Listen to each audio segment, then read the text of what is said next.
Bonjour, chers amis. Aujourd'hui, je vais vous parler des enjeux énergétiques et leurs implications environnementales pour la France, mais aussi dans le monde, puisque la question de l'accès aux ressources énergétiques fait aujourd'hui l'objet d'enjeux économiques et géopolitiques majeurs, ce qui engendre des tensions et des conflits porteurs d'instabilité et même potentiellement de dégâts humains graves. Donc, je vais montrer avec quelques exemples.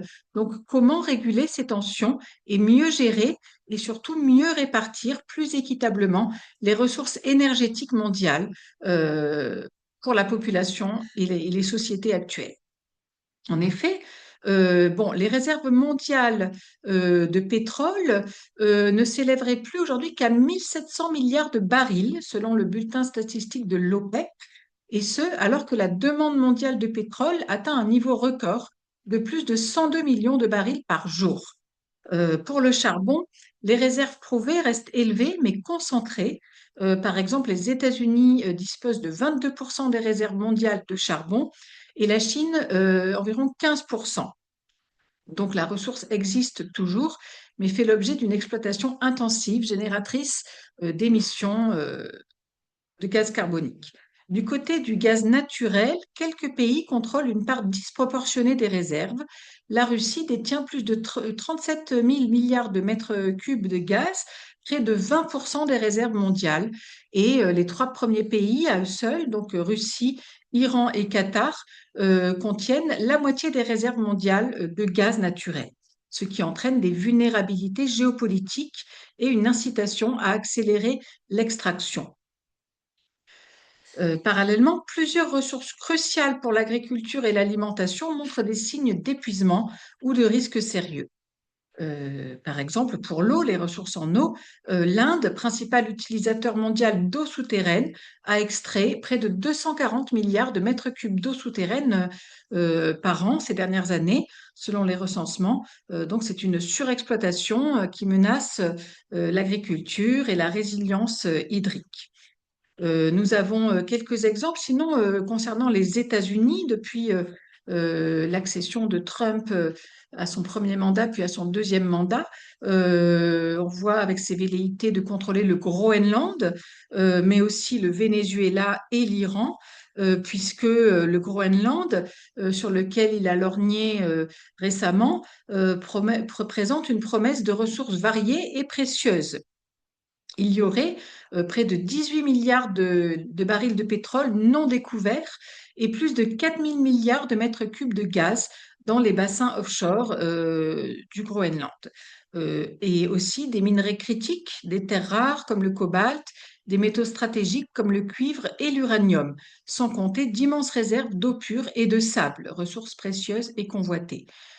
Il y a aussi le Venezuela sur lequel lorgne Trump, puisqu'il a renversé en janvier 2026 le président légalement élu Maduro et l'a incarcéré à l'encontre de toutes les règles du droit international et de l'ONU.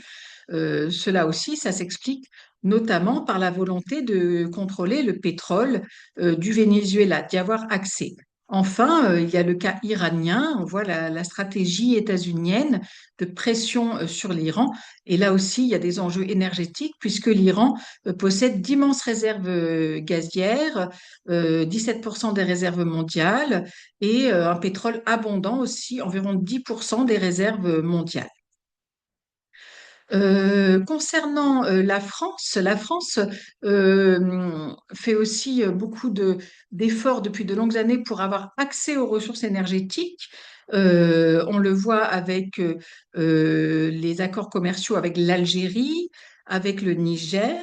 Donc la France, puisque la France utilise beaucoup l'énergie nucléaire pour l'électricité, puisque les centrales nucléaires françaises fournissent environ 67% de la production d'électricité nationale.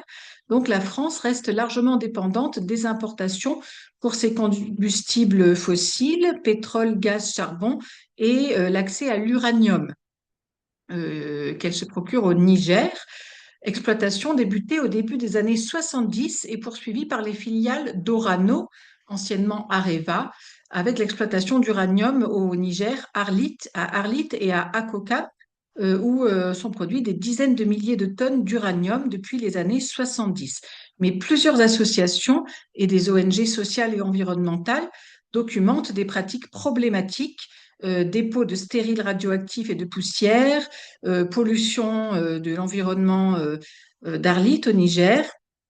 Et cela entraîne des maladies pour les ouvriers locaux, exposition aux substances polluantes, et aussi les gisements du Niger. Eh bien, c'est une mine d'uranium qui est très vaste, notamment à Akuta, la plus vaste au monde, 250 kilomètres de galeries, et c'est un endroit qui est extrêmement pollué. Et il y a des enjeux stratégiques et géopolitiques très délicats en ce moment depuis l'arrivée au pouvoir de la junte militaire, arrivée au pouvoir au Niger par un coup d'État en juillet 2023. Et pour le pétrole, la France a pour fournisseur stratégique l'Algérie avec la compagnie publique Sonatrach. Bon, c'est une dépendance importante aux hydrocarbures algériens. Euh, Plus largement, au niveau mondial, il y a l'Agence internationale de l'énergie, l'AIE, à ne pas confondre avec l'AIEA, l'Agence internationale de l'énergie atomique. Donc l'AIE, c'est une organisation internationale créée en 1974 au moment du choc pétrolier et de la crise économique mondiale. Ce n'est pas une agence de l'ONU, contrairement à l'AIEA. C'est une organisation internationale, l'AIE, fondée dans le cadre de l'OCDE et basée à Paris. Et elle est connue surtout pour son rapport annuel qu'elle publie tous les ans. Donc, depuis 1977, le World Energy Outlook, le WEO, dans lequel l'agence, chaque année, esquisse des scénarios du futur selon les choix possibles politiques, technologiques et économiques au niveau énergétique. Donc, il y a plusieurs rapports annuels, ces rapports-là, mais il y a aussi le rapport Energy Technology Perspective et encore beaucoup d'autres rapports sur la prospective, en fait, le futur de l'approvisionnement énergétique. Donc, cette agence, elle comporte aujourd'hui 31 États membres et en fait, c'est essentiellement des pays occidentaux riches et membres de l'OCDE. Donc, depuis sa création, elle s'est caractérisée par son attitude conciliante envers les énergies fossiles et son peu d'engagement en matière d'énergie renouvelable. Par exemple, elle n'a loué vers 2009 que 2% de son budget aux énergies renouvelables. Mais récemment, elle a évolué. Elle a créé une division énergie renouvelable qui publie des rapports également. Et en 2024, pour son 50e anniversaire, l'AIE a évolué et se présente sous la direction de l'économiste turc Fatih Birol comme une référence pour définir la meilleure façon d'œuvrer à limiter le réchauffement climatique. Donc, par exemple, durant la COP 30 en 2025 à Belém au Brésil, l'AIE a publié son World Energy Outlook 2025 et elle développe l'idée du peak oil, pic de pétrole, c'est-à-dire qu'il y aurait un pic de la demande mondiale de pétrole, mais que ensuite cela va décliner avant 2030. euh, et, euh, et le message central, c'est que le risque principal, c'est plus le manque de pétrole, mais justement la baisse progressive des besoins, de la demande, et que cela va créer des tensions économiques et géopolitiques. En tout cas, ce rapport de l'AIE développe différents scénarios pour l'avenir et estime que c'est plutôt la demande d'électricité qui va croître dans tous les pays, notamment dans les pays très peuplés comme l'Inde et la Chine.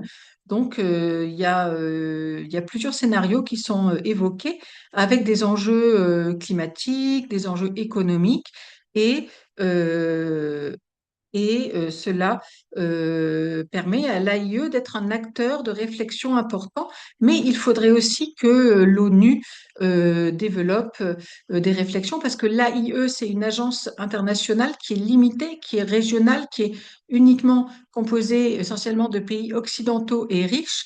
Donc, elle a forcément une focale plutôt orientée sur les intérêts des pays riches occidentaux, alors qu'il faudrait que ce soit l'ONU 193 États membres, qui est beaucoup plus universel et démocratique, qui fassent des propositions, des plans qui soient dans l'intérêt collectif du plus grand nombre des habitants de la planète. Donc aujourd'hui, pour la France, comme pour l'ensemble des États du monde, aussi bien des pays du Nord que des pays du Sud global, il est essentiel de rechercher la souveraineté en énergie, parce que on risque d'être confronté à des pénuries, et ce, afin de prémunir les peuples contre l'insécurité énergétique et les risques économiques et géopolitiques. Les grands acteurs économiques, les grandes entreprises de l'énergie devraient être mieux contrôlés par les États, voire nationalisés, contrôlés par les États et par l'ONU, afin de réduire leur concurrence délétère et les gaspillages d'énergie, ainsi que la spéculation, la concurrence effrénée, source d'immenses profits pour une petite minorité et d'appauvrissement pour une majorité, malheureusement. Donc l'objectif humainement essentiel, c'est de lutter contre les inégalités sociales dans l'accès à l'énergie.